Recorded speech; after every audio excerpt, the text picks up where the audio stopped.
आज Doubtnut app download करें। Doubtnut पर अपने सभी गणित, रसायन विज्ञान, भौतिक विज्ञान और जीव विज्ञान के डाउट्स का करो सफाया। बस प्रश्न की फोटो खींचो, एक ही प्रश्न को क्रॉप करो और तुरंत वीडियो सोल्यूशन पाओ। अभी डाउनलोड करें। समझाते हैं। दो समांतर तार जिनमें एक ही दिशा में धारा बह रही है, एक दूसरे को प्रतिकर्षित करते हैं या कथन सत्य है असत्य, तर्क दीजिए। इसमें क्या कह रहा है कि दो समांतर तार है जिनमें एक ही दिशा में धारा बह रही है, एक दूसरे को प्रतिकर्षित करते हैं या कथन सत्य है असत्य, इसके बारे में हमें बताना है। तो पहले हम इसको समझ लेते हैं, उसके बाद हम आंसर निकाल ही लेंगे सत्य है असत्य। पहले इसको हम डायग्राम बना के एक दिशा में उनमें तार में धारा डालते हैं, उसके बाद हम देखते हैं क्या होता है। वो आकर्षित करते हैं या प्रतिकर्षित। अगर आकर्षित करते होंगे तो ये तो असत्य हो जाएगा, अगर प्रतिकर्षित करते होंगे तो ये सत्य हो जाएगा। आइए हम देखते हैं क्या है इस क्वेश्चन का आंसर। ये हमारे पास दो तार है, जैसा कि हम डायग्राम में देख पा रहे हैं। मान लीजिए एक तार हमारा ए है, एक तार है बी। एक तार में धारा जो हमारी फ्लो कर रही है वो I1 है, दूसरे तार में जो हमारी धारा फ्लो कर रही है उसकी वैल्यू है I2। दोनों एक ही दिशा में फ्लो कर रही है, ऐसा हमारे क्वेश्चन में कहा दिया गया है कि दिशा में बह रही है। अब हमें क्या करना है कि इस तार के कारण यहाँ पे फोर्स निकालना है, तार बी पे, तार ए के कारण तार बी पे बल निकालना है, और तार बी के कारण तार ए पे बल निकालना है, और दोनों की दिशा निकालनी है कि क्या वो आकर्षित करते हैं प्रतिकर्षित करते हैं। तो जैसा कि फ्लेमिंग के दाएं हाथ के नियम के अनुसार अगर इस तार में धारा I1 फ्लो कर रही है तो यहाँ पे जो मैग्नेटिक या फिर चुंबकीय क्षेत्र की दिशा होगी उसकी दिशा अंदर की तरफ होगी, अंदर की तरफ उसकी दिशा, यहाँ पे चुंबकीय क्षेत्र की दिशा अंदर की तरफ होगी। कैसे? हम वही लगाते हैं, इस करंट की दिशा में अंगूठा करते हैं तो हथेली जो होती है, हमारी हथेली जो होती है वो हमारे चुंबकीय क्षेत्र की दिशा देती है। इस समय हथेली हमारी अंदर की तरफ रहेगी तो चुंबकीय क्षेत्र की दिशा हमारी अंदर की तरफ होगी, अगर हम अंगूठे की दिशा में अंगूठा धारा की दिशा में करते हैं।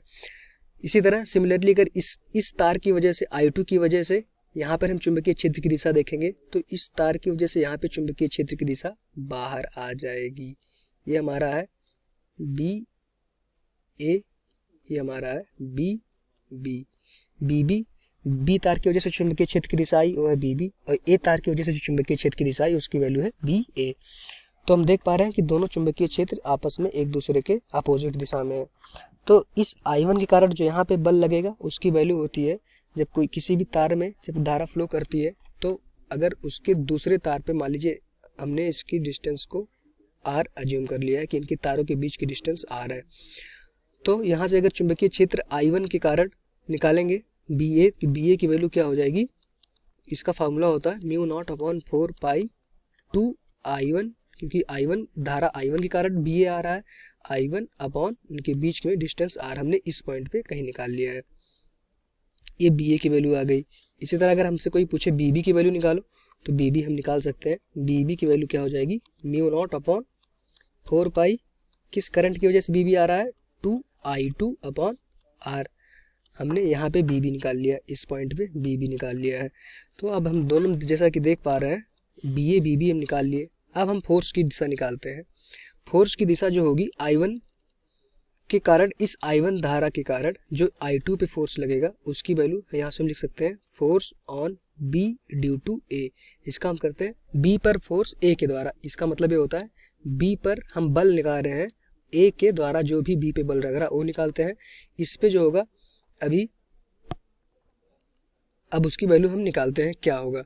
अब जैसा कि हम देख पा रहे हैं फोर्स की जो वैल्यू होती है एफ बी ए की जो वैल्यू आएगी वो होता है आई बी इंटू एल। आई क्या होता है, I1 हो जाएगा, हमने बी पे निकाला तो करंट हमारी I2 हो जाएगी। अब I2 into B into L, B की वैल्यू क्या हो जाएगी बी ए। इस एरिया में जो इस तार पे जो चुंबकीय क्षेत्र की दिशा होगी वो बी ए के कारण होगी, एफ बी ए। अब इनकी दिशा अगर हम देखेंगे तो इनकी दिशा निकालने के लिए हमें सिर्फ दिशा ही इस क्वेश्चन निकालना था, ना कि मैग्नीट्यूड निकालना था। तो इनकी दिशा क्या कैसे निकालते हैं कि हम चुंबकीय क्षेत्र जो होता है जिसमें धारा फ्लो करती है उस तार की दिशा में अपनी अंगुलियां कर लेते हैं, और चुंबकीय क्षेत्र की दिशा में हम अंगुलियों को घुमाते हैं। तो अगर इस समय इस दिशा में हम अपनी उंगली कर लेंगे, उंगली इस दिशा में हम कर लिए क्योंकि इधर धारा है, तो अगर चुंबकीय क्षेत्र हमारा अंदर की तरफ है तो हमारा जो फोर्स आएगा, फोर्स की दिशा हमारी इस दिशा में आएगी। ये हमारा, हम इस केस में हमने फोर्स की वैल्यू निकाल ली। ये फोर्स क्या होगा, फोर्स बी बी पर फोर्स होगा किसकी वजह से, फोर्स बी पर ए की वजह से, ए की वजह से। अब एक इसका मतलब क्या होता है कि इस I1 में जो धारा है उसकी वजह से चुंबकीय क्षेत्र यहाँ पे आया, उसकी वजह से चुंबकीय क्षेत्र आया, उस चुंबकीय क्षेत्र की वजह से इस तार पे जो फोर्स लगा उसकी वैल्यू एफ बी आई।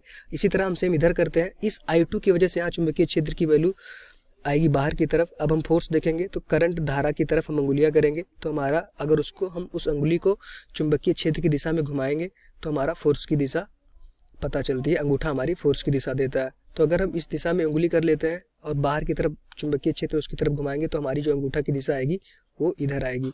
तो जैसा कि हम देख पा रहे हैं कि हमारे पास दो तार हैं, ये दोनों तार हैं, एक तार पे इधर फोर्स लग रहा है, एक तार पे इधर फोर्स लग रहा है, बल लग रहा है। अगर उसमें करंट सेम दिशा में बह रही है तो ये दोनों आकर्षित नेचर के फोर्स हुए, ना कि प्रतिकर्षण नेचर के। इन दोनों के बीच में आकर्षण हो रहा है, ना कि प्रतिकर्षण हो रहा है।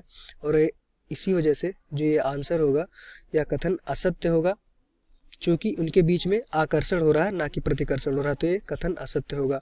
फिर से थोड़ा सा समझ लेते हैं कि अगर कोई भी दो तार है जिनमें एक दूसरे में सेम दिशा में करंट बहती है, धारा बहती है, तो उनके बीच में जो फोर्स लगता है वो प्रतिकर्षण बल लगता है, आकर्षण बल लगता है, जो कि यहाँ से हम देख पा रहे हैं कि ये दोनों आपस में एक दूसरे को आकर्षित कर रहे हैं। धन्यवाद वीडियो देखने के लिए। कक्षा 6वीं से 12वीं से लेकर नीट, IIT, JEE वो एडवांस के लेवल तक 1 करोड़ से ज्यादा छात्रों का भरोसा। आज ही डाउनलोड करें डाउटनेट ऐप या व्हाट्सएप करें अपने सारे डाउट्स 8400 400 400 पर।